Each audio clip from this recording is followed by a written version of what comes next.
Picture this in a studio somewhere far, far away. You bugger! Picture this. Picture this.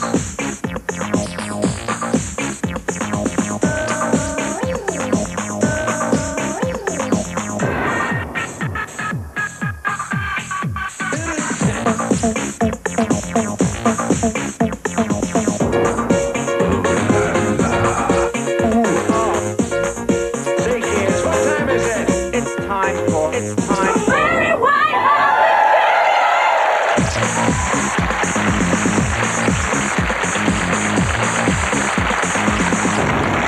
As you've probably seen by now, George Bush has done an advert for American tourism.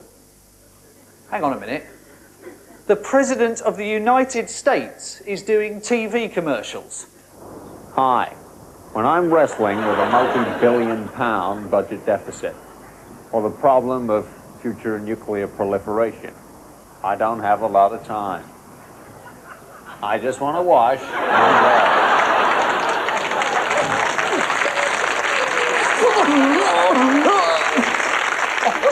Okay, if George Bush can do it, Hello! There's never been a better time to visit Britain. With its many historic buildings, London is a world city that is second to none. Excuse me, mate, you got any spare change? And don't be put off by all the homeless people. spare I know change, there mate? seems to Just a be. couple of I things know or there something, seems to be quite a lot of them. Bollocks, your house has been possessed. So what are you waiting for? An invitation from someone who's not going to be out on his arse in about 4 weeks' time? Come on. Hello, Norma. Hello, I'm Boris Yeltsin. There's never been a better time to visit Russia. In Moscow, we have some of the finest architecture in the world. In St. Petersburg, we have a magnificent collection of post-impressionist art. And in Novosibirsk, we have a Scotch egg. Only just past its sell-by date. Hello! There's never been a better time to visit Iraq. We have many thousands of historic buildings, most of them in many thousands of pieces. Oh, come on down. See the many large pictures of me. The Iraqi people will give you the friendliest welcome you'll get anywhere, particularly if you are an invading army. Why not visit Iraq? Oh, and P.S., if you could bring some weapons-grade plutonium with you, that would be nice.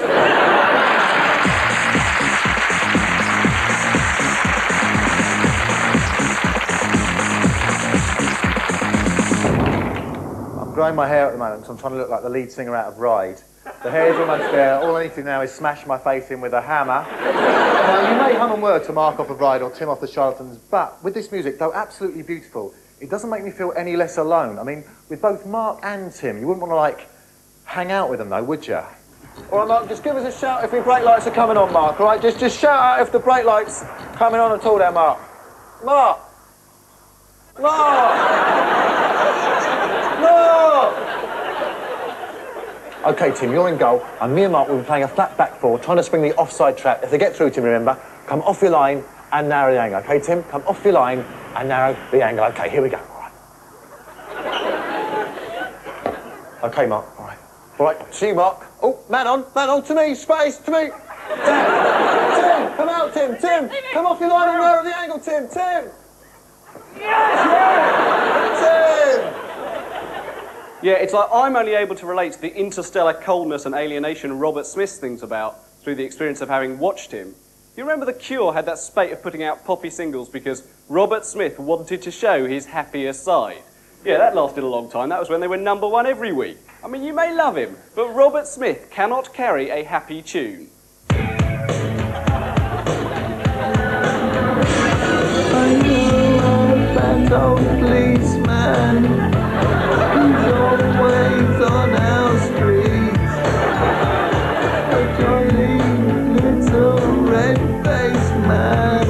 He really is a treat.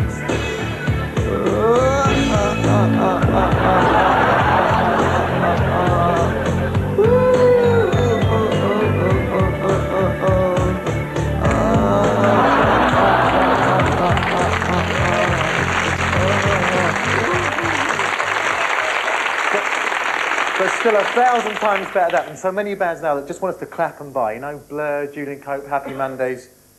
Do we believe Shaun Ryder was a rent boy? I don't think so, because, I mean, he couldn't have made much money. I'll have the one that looks like Peter Beardsley. There's about, I don't know, 6 million of us watching tonight. I want one of us, I don't care who, just one, to go up to the lead singer of OMD and just say this. You can't dance. And that's it, just walk away. Sailing over the silver. You look like a geography teacher at a sixth form disco.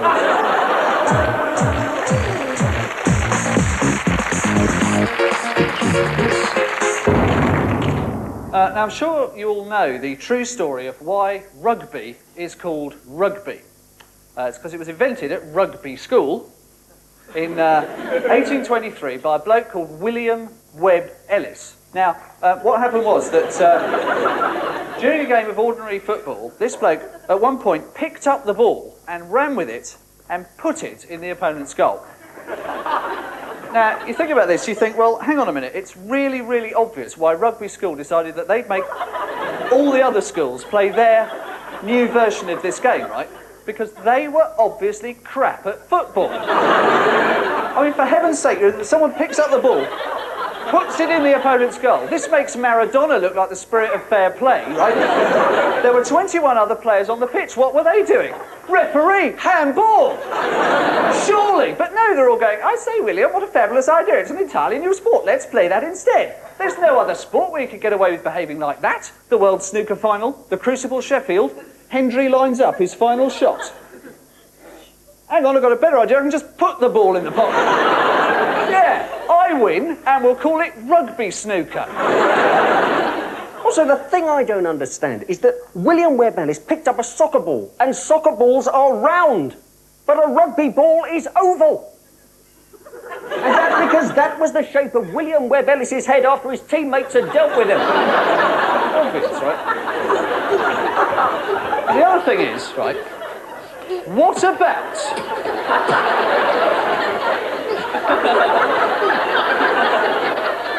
What about the PE teacher? Where was he, right? If William Webb Ellis had gone to my school, he would have been sat in after class, writing out 100 times, I must not invent new major world team games during lessons. And also, I have to say that it's really lucky that William Webb Ellis went to a school with a nice, sensible name like Rugby. Mitchell down through, outside to Goscott, Hodgkinson's in the line, Heslop's over in the corner, this is a world-class game of Sudbury College of Further Education. Of course, the Rugby World Cup was sponsored by Sony, and they were good sponsors because they weren't too intrusive. It's always bad when a sponsor tries to intrude too much into the sport. There are certain deals that you dread ever being struck, like, for example, the snooker being sponsored by Dulux. You join us at the Crucible, where Dennis Taylor waits for the referee to replace the white with a hint of apricot. Taylor has two choices here: red to top pocket, come back for the black; red to middle pocket, come back for the dusky banana with a hint of avocado. Well, later on at about 12:30, Debbie Greenmarsh will be dropping in for a coffee. But first, as always on Wednesdays, it's time to see what's going on in our gardens with, as ever, Colin Ditchmore. Thank you, Ivan. Well, as you can see from the view outside our window here, it's a bit nippy out. So, if you are trying to grow winter vegetables such as runner beans, you might find that the odd patch of ground frost is going to make things a bit tricky. Is it? Oh, shit! Oh, no, it's going to be a bit tricky. Oh, no! Damn, it's all spoiled! Piss off! It's going to be a bit tricky! What you can do is put down some salt. This helps to melt the frost, although it can leave the pods a little flaky. Oh, flaky, no!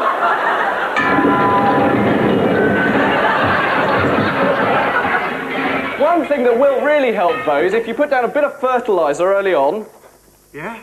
And spread it all over the base evenly. Yeah? Then, like as not, come March, there should be runner beans aplenty. Yes! The runner beads are okay!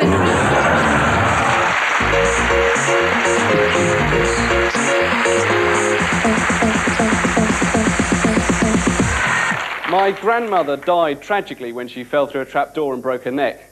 She was hung. If I was going to be publicly executed, I'd prefer the electric chair, because just before they pull the switch, when the priest, or in my case the rabbi, says, "Have you got any last requests?" I can say, "Yeah, hold my hand." I'll tell you what I'd like to see suddenly turn into an electric chair, though. That big chair that Jimmy Savile sits in. That'd make him go, "Ooh!" To pronounce the death sentence in the old days, the judge used to have to put a black cloth on his head, on top of the wig. The temptation must have always been there. Jeffrey Trotman, I sentence you to be taken from this place, and from thence to a place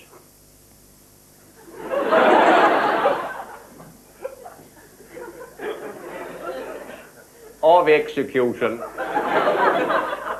where you shall be hung by the neck until you be dead. Call Norris McWhirter! Quickly!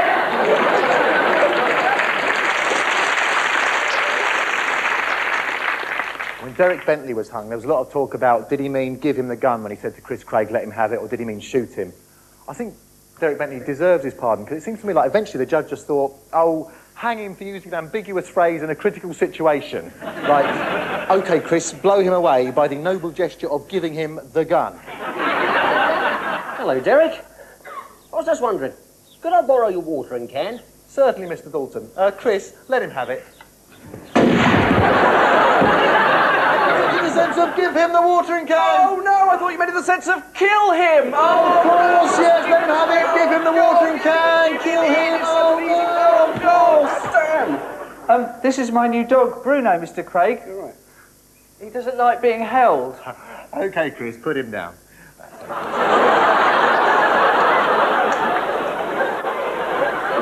No, I meant in the sense of put him down on the ground. Oh, no, I thought you meant in the sense of kill him. Oh, of course, yes, put him down. Take him to the vet. Go and kill him. Oh, no, it's the cops. Scarper. OK, Chris, kill the policeman. Shoot him with your gun.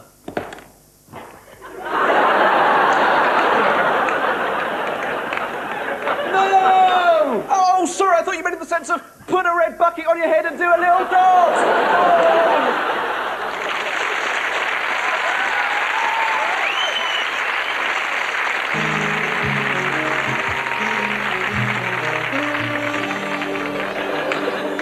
Tonight we are very privileged to have with us one of the major figures of modern music, a singer-songwriter who can truly be called a superstar, George Michael. You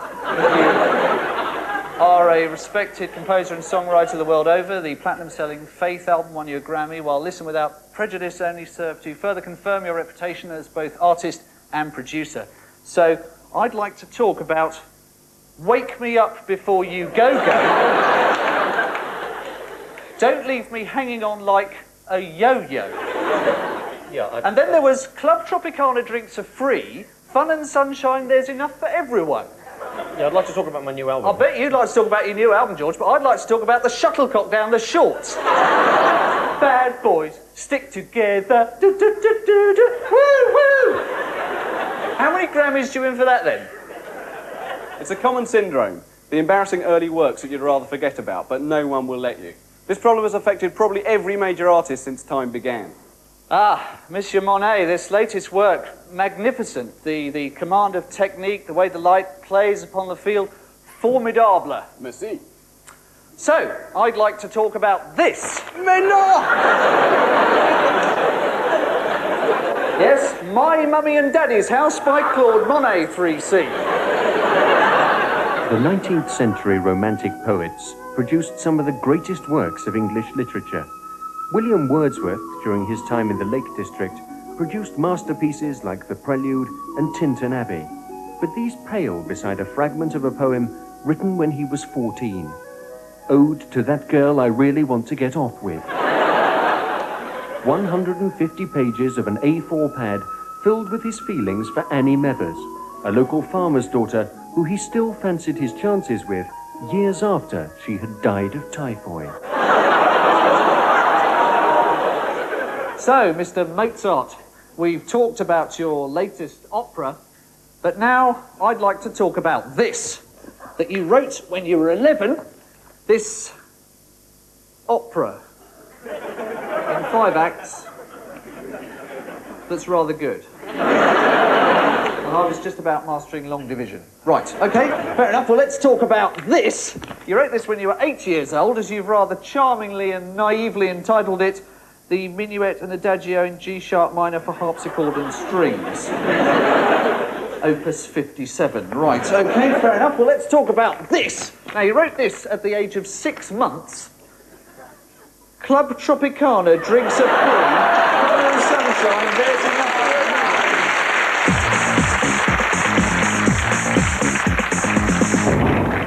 People always think, because of my tone of voice, that I'm not being sincere. But I am. It's just the way I sound.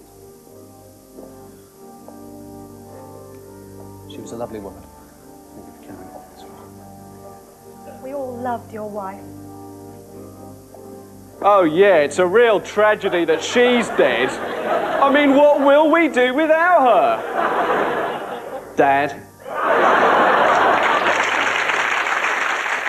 Yes, well, this has been identified as a neurological condition where the patient is unable to prevent his speech patterns from sounding like those of sarcastic phrasing.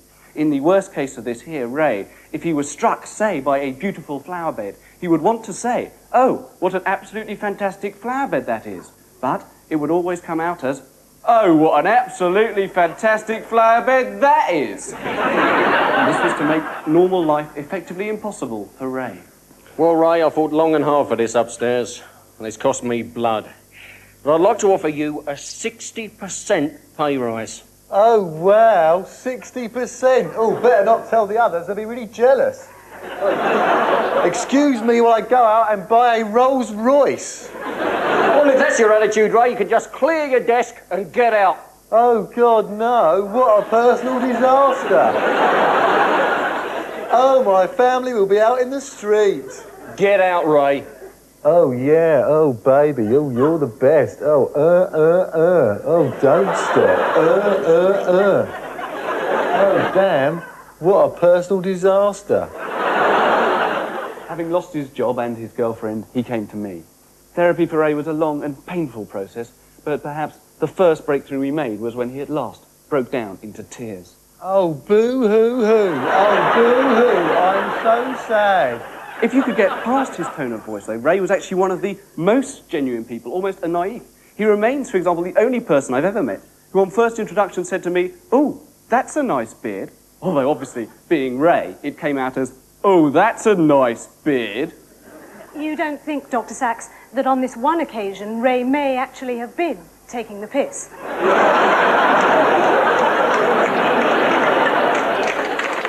One of the last things I discovered was that the only things Ray's tone of voice could ever say genuinely would be just those things which anybody else would say sarcastically.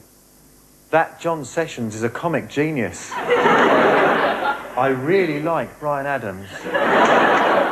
There's nothing I like better than a good kick in the testicles, preferably more than just the one. But it wasn't long after this that Ray died tragically in a road traffic accident, and I have since learned that perhaps his death could have been avoided. Oh, ow, ow, ow. Oh, the pain is unbearable. Quick, call me an ambulance before I die. Oh, no. My life has ended and so young. What a personal disaster.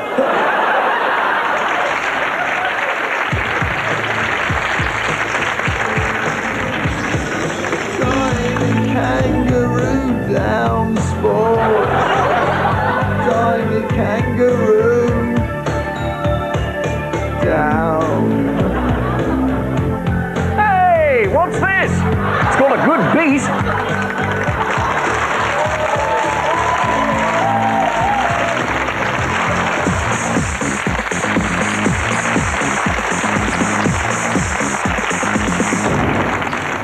Of course, strictly speaking, it's Her Majesty's Armed Forces. The Commander-in-Chief of the British Army is the Queen. A lot of people think this is a purely honorary position, but it isn't true. She worked her way up through the ranks like anyone else. The Queen's regiment is, of course, the Household Cavalry. But what is Household Cavalry? Is it like cavalry that's part of your household?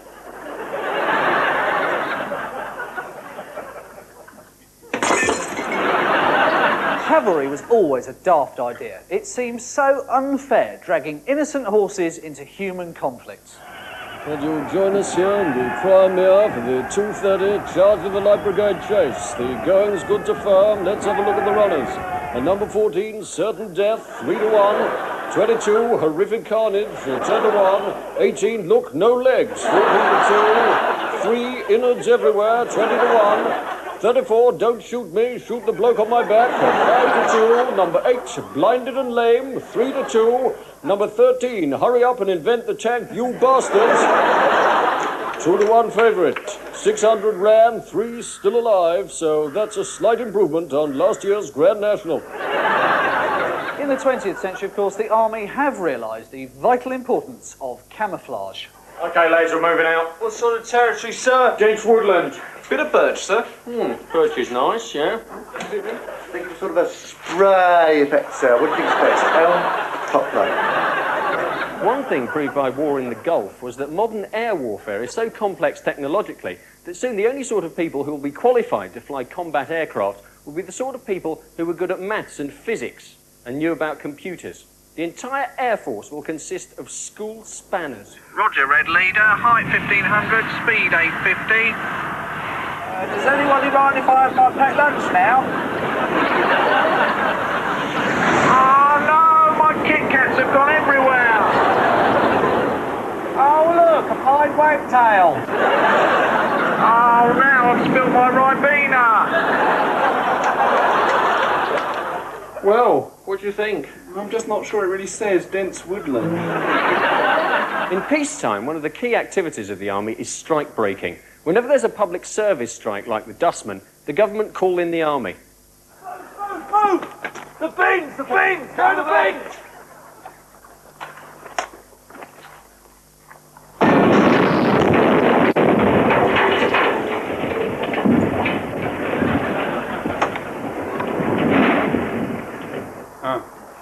Dustmen have made less mess than usual.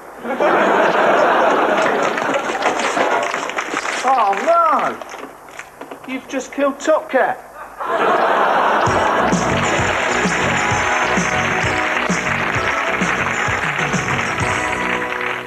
Well, later on we'll be talking to Kate O'Mara about still being sexy at 50.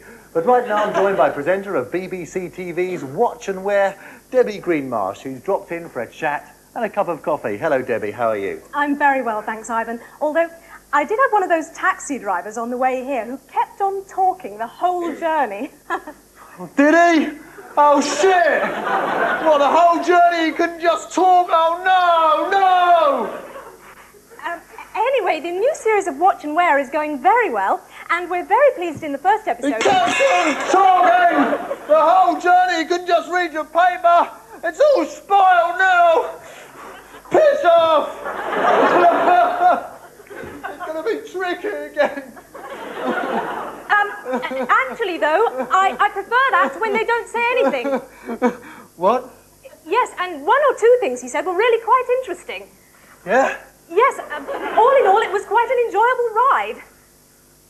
Yes! It's okay! Debbie had a good journey and now she's okay! Okay!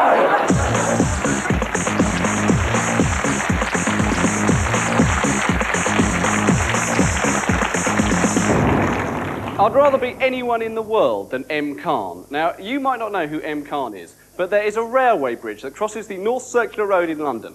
And on that bridge, someone has written in huge white letters the words, M. Khan is bent. Now, I estimate that an average of 300,000 cars carrying, say, 2.7 people pass under that bridge every week. Which means whether it means crooked or gay or whatever, over the course of the last 10 years, the fact of M. Khan's bentness has been impressed on over 279,000 billion people. I can't can't believe anyone's ever given him a job. Name, M. Khan. Cheerio. The urban planners, they know they've wrecked the city, so they try and paste in the odd nice bit, like, you know, a bit of green on a traffic island. Like you're going to think, oh, hello, it's a bit of the country. Better get off this person's land. Whenever I need to get away from the city, I come here, to this spot which has mercifully resisted the onslaught of planners and developers, to be alone with my thoughts. Dear Lord and Father of mankind, forgive our foolish ways. Next week's Highway comes from a bit of mud around a clock in Stevenage town centre. So I've been reading this book called Graffiti by Nigel Rees, which is a collection of witty graffiti collated from public toilets up and down the country, and it's full of very witty things. Smile, you're on Beadle's about, which is very funny, a ha ha ha. But what concerns me is that in 4 of these books, Nigel seems to have missed out every public toilet that I've ever sat down in, where all that's written on the walls is things like, here's my big knob, or up the bump, 0365 572, or I was molested in this toilet when I was 12 by 2 men. They hurt me, but I liked it and came back 3 times in half an hour. Or some other Morrissey lyric.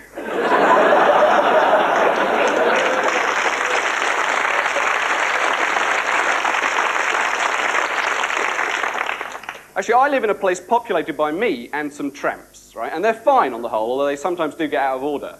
Like, once I was playing tennis, and for the whole game, there was a tramp standing about 10 yards behind me shouting, "You've got no bollocks! You've got no bollocks!" And after a while, I started thinking, perhaps he's right. Perhaps he knows something I don't. But then I turned around and saw him and was just moved to say, excuse me, but I do have bollocks, actually. It's just I choose to wear mine inside my trousers.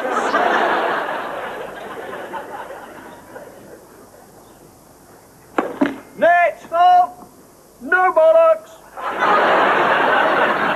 By the way, I was very, very pleased that Boris Becker didn't win Wimbledon this year. Because, you know, he's after all half man, half pig. Where are your eyelashes, Boris? In some sausages. It's getting so bad I can't watch Crime Stoppers anymore because it just makes me too paranoid. If ever I watch that show and have to walk on my own late at night anywhere, and so I don't know, I'm walking up Kilburn High Road towards Willesden Lane, I can just hear the same voice in my head. The unfortunate young man had just reached the junction of Kilburn High Road and Willesden Lane. And that's when I think, damn, if I wasn't so lonely, if I wasn't on my own all the time, if I had some friends, then I wouldn't have this fear. Because then it'd be like, all right, okay, you've pulled a blade, all right. But there's one of you and 2 of us. Right, Mark? Get on! Down the hill there's a theme pub, the theme is stabbing. Do you remember that time about 2 years ago when everyone was packing a knife, or like pretending to? Every time you got into an argument with some guy, he'd be like, and you'd be like that as well. And eventually you both backed down, suddenly aware of what you were doing. Here you were, actually contemplating inflicting a possibly fatal injury on another human being using a bus pass. So I took full advantage of that one-day travel card amnesty when it came. I don't know, everything in this town's all broken, it's all spoilt. Only a miracle can save us.